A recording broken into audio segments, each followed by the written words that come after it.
Hello guys, welcome to my channel Law Siksha, and today we are going to start a series of important doctrines. हम start करते हैं सबसे पहली doctrine के साथ में, जिसका नेम है डॉक्ट्रिन ऑफ सेवरेबिलिटी और सेपरेबिलिटी। बेसिकली सेवरेबिलिटी का मतलब क्या होता है? सेपरेबिलिटी मतलब कि अलग अलग करने की योग्यता। देखो, होता ये है कि हमारी कॉन्स्टिट्यूशन ने फंडामेंटल राइट को सबसे सुप्रीम पावर दी है। मतलब कि अगर आपका फंडामेंटल राइट ब्रीच होता है तो आप आर्टिकल 32 के अकॉर्डिंग डायरेक्टली सुप्रीम कोर्ट में रिट पिटीशन फाइल कर सकते हैं। ये डॉक्ट्रिन बोलती है कि अगर कोई भी लॉ, ऐसा कोई लॉ है जो कि फंडामेंटल राइट से इनकंसिस्टेंट है, ठीक है, ऐसा कोई भी लॉ जो फंडामेंटल राइट को कॉन्ट्रावीन कर रहा है, ज़रूरी नहीं है कि ऐसा पूरा का पूरा लॉ ही वो कॉन्ट्रावीन करेगा फंडामेंटल राइट को। ऐसा भी हो सकता है कि लॉ का कुछ थोड़ा सा पार्ट केवल कॉन्ट्रावीन कर रहा हो फंडामेंटल राइट को, राइट। तो ऐसे में क्या हमें पूरे के पूरे लॉ को इनवैलिड बोल देना चाहिए?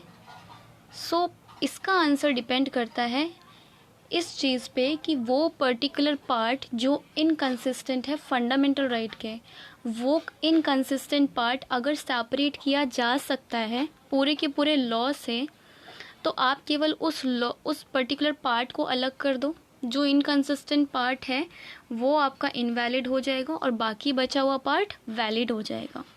बट अगर इसका आंसर है नो, मीन्स अगर आप इनकंसिस्टेंट पार्ट को पूरे के पूरे लॉ से अलग नहीं कर सकते हैं, तो आपका पूरा का पूरा लॉ ही फिर हमें इनवैलिड करना पड़ेगा।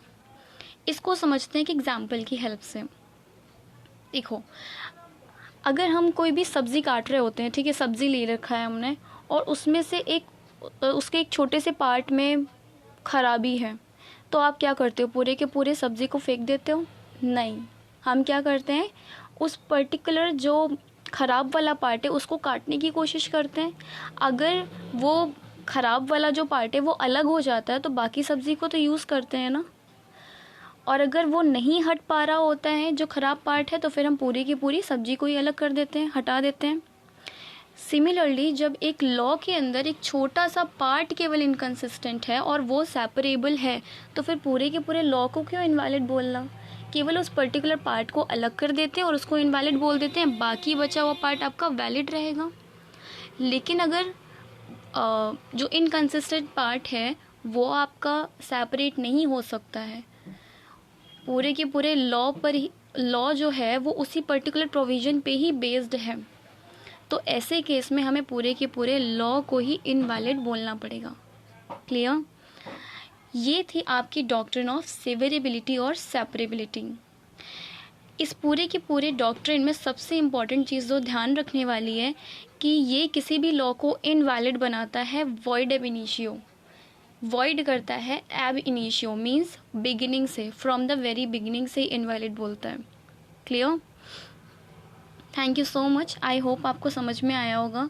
इफ़ येस, सो वीडियो को लाइक करना और कमेंट करना बिल्कुल भी ना भूलें। मिलते हैं हम लोग अपनी नेक्स्ट वीडियो में एक नेक्स्ट डॉक्ट्रिन के साथ में।